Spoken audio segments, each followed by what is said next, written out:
감사원장님은 문재인 정부 때 임명되셨고 그럼에도 불구하고 정부와 상관없이 치우침 없이 공명정대함으로 정평이 나 있으신 분이라고 생각합니다. 이 법사위에서 이 묵묵히 일하는 공무원들에 대해서 이렇게 함부로 대하는 것에 대해서 저는 절대 동의하지 않습니다. 공무원들도 국민의 한 사람이고 국회 갑질에 대해서 저는 우리 스스로가 되돌아봐야 될 때가 됐다고 생각합니다. 감사원장님께 좀 여쭤보겠는데요. 아까 전현희 의원께서 포렌식 하는 게 문제라는 취지로 말씀하셨는데 저는 생각이 완전히 다릅니다. 감사원은 국민들을 위해서 국민들을 감사하는 게 아니라 공무원들의 위법 부당한 행위를 감사하는 기관이고 공무원들을 엄격히 관리 감독하는 게 주요 책무이죠. 네, 그렇습니다. 네. 그래서 저는 포렌식 하지 말자고 하는 건 오히려 거꾸로 가는 거라고 생각합니다. 오히려 공무원분들께는 죄송하지만 국민들을 위해서 공무원들을 더 엄격하게 관리 감독을 해야 되고 네.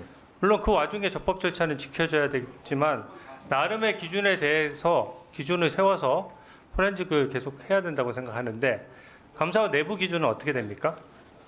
저희들 나름대로 규정과 지침으로 해서 굉장히 세부적으로 지금 만들어 놓고 있고요.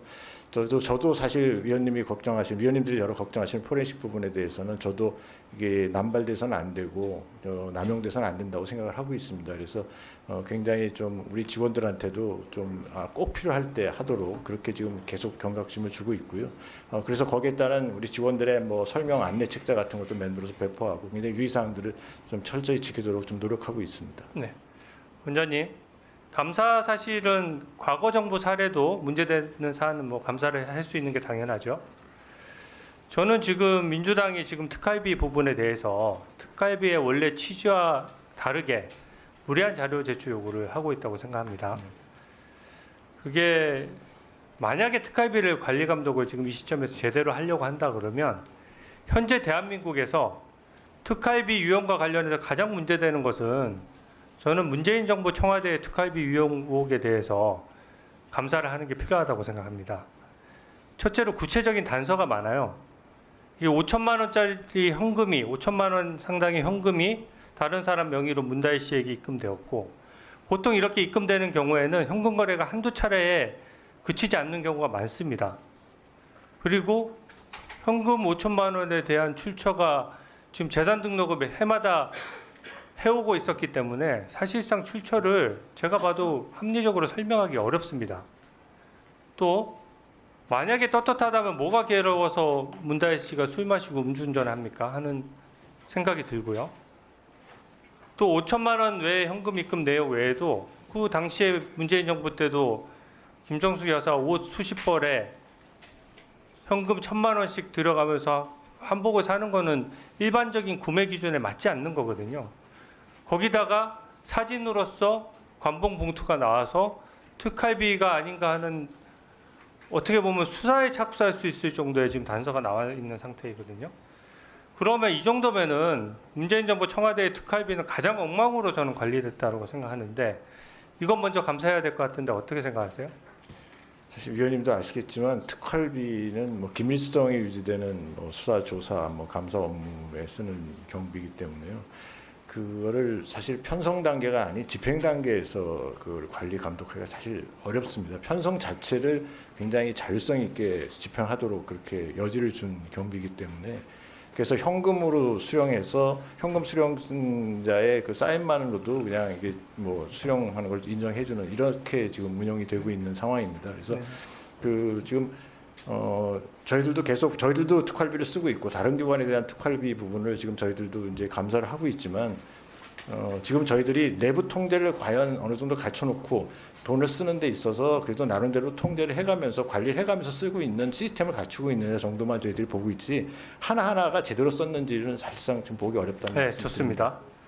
저는 그 국정감사에서 또 잘못된 것도 있지만 잘된 거는 잘 됐다라고 얘기해야 된다고 생각하는데요. 저는 작년에 좀 감탄했던 것이 감사원에서 영아 살해 부분을 밝혀서 얼마 전에 결국 출생통보제랑 보호출산제 같은 제도 개선까지 이루어졌는데 알고 계시죠? 네. 어느 부서에서 한 것입니까? 그 사회복지감사국에서 했습니다. 예, 저도 조사 업무를 다뤄본 사람으로서 사실은 정말 감탄했습니다. 이게 영아가 태어나면 임시 신생아 번호가 부여되고 B형 간염 접종을 맞는데 착안해서 실제 출생 신고랑 맞춰본 사안이죠. 네, 그렇습니다. 그래서 이게 정말 훌륭한 착안이어서 이 한 건으로 수많은 영아 살해 사건 남정되어 있던 걸 찾아냈어요. 그리고 과거 범죄만 밝힌 것에 그치지 않고 이런 제도 개선이 없었다면은 살해되었을 수도 있는 수많은 영아 목숨을 살린 겁니다.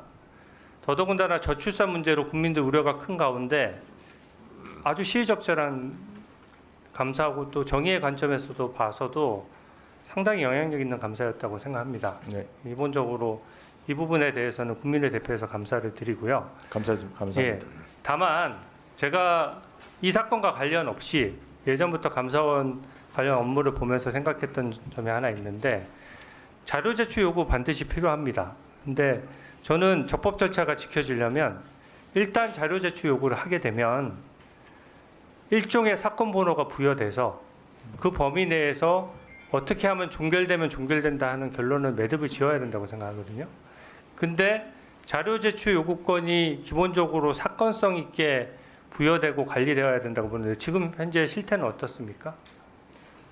제가 이건 실무적인 게 되나서 제가 구체적으로 지금 어떻게 관리되고 있는지 모르겠는데 지금 위원님께서 말씀하시는 그런 부분을 한번 착안해서 저희들도 좀 더 좀 세밀하게 관리될 수 있도록 한번 검토해 보겠습니다. 왜냐하면 자료 제출 요구의 범위나 내용에 대해서 감사관들이 다 독립해서 감사를 하다 보니까 이게 들쭉날쭉할 수가 있거든요. 근데 그게 일정 기준을 충족해야지 자료 제출 요구에 나가야 되고 일단 나아가고 나면은 거기에 대해서 적절한 통제를 받아서 어쨌든 상사가 그걸 한번 보고 적정성을 걸러주고 예. 거기에 따른 사건이 끝나면 끝났다 자료 제출 요구했는데 별거 아니면 아니다 이렇게 종결하는 절차가 있어야 된다고 생각합니다. 저희들도 사실은 이제 서면으로 자료 요구를 하고 구두로 하더라도 나중에 기록을 남기고요. 그 자료는 기본적으로 우리 그 내부 시스템에 전부 등재를 해서 개인 PC가 아니고요. 내부 시스템에 등재를 해서 거기서 다른 사람들도 뭐 공유할 수 있도록 한다든지 하여간 그렇게 지금 자료 관리를 하고 있는 걸로 알고 있습니다. 근데 좀 더 디테일한 부분은 제가 별도로 설명을 드리든지 아니면 위원님이 주신 아이디어를 좀 저희들 쪽으로 좀 체화시켜서 좀 더 발전시킬 수 있는 방안이 있는지 한번 검토해 보겠습니다. 네, 이상입니다. 네, 수고하셨습니다. 유상범 간사님이 잠깐 여기를 눌러주세요. 구독과 좋아요를 눌러주시는 분들에게 건강과 행운 장수를 기원합니다.